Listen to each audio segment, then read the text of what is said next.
But I guess my only concern is this just the result of playing Dallas, or is this a result of the Bears actually being able to be an offense that can output somewhere between 26 to 30 points per game? Yeah, so I think it's a little bit of both. Like, I think, of course, you take this win with a grain of salt. Yeah.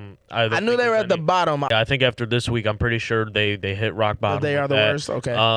I will say there were some encouraging things. Of course, Dallas's pass rush isn't what it was with Micah, but they still got Kenny Clark on that line, and they're the number 1 ranked offensive line in Week 3. So that's encouraging. We haven't heard of that type of conversation from Chicago Bears football in quite some time. In a long, long time. Yeah, probably since Olin Kreutz. I was about to say, probably since those days. So very nice to see that, but also nice to see Caleb, I think, just playing on time.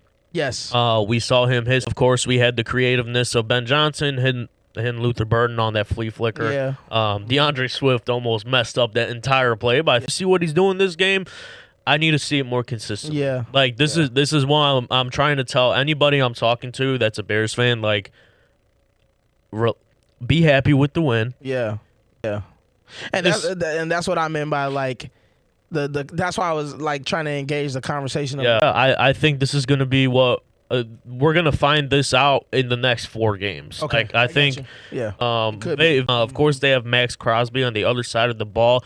And with Darnell Wright being out for Sunday's game, I don't think they're going to start him. I think they did. So they really did. Like, I forgot about him. Yeah, they really liked him. I would not be surprised if he. And how many more of these honors do you see in his future? Yeah. Look, I'm not going to sit here and be delusional and say he's completely turned the corner.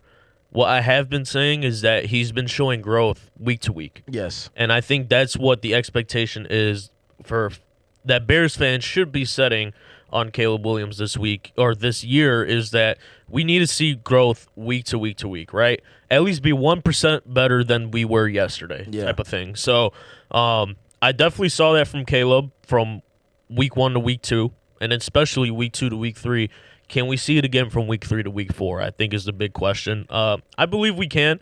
I think if he plays a similar type of game where he could get his feet set, the offensive line can protect. Because I will say, a big deal of why we were able to throw the ball as great as we were able to, Pass Pro looked phenomenal in week 3. And hats off to those guys. Of course, like I said, Darnell is out for this game, which is a big concern. But hopefully the rest of the offensive line could still show out and protect our guy, especially against a dynamic pass rusher and Maxx Crosby.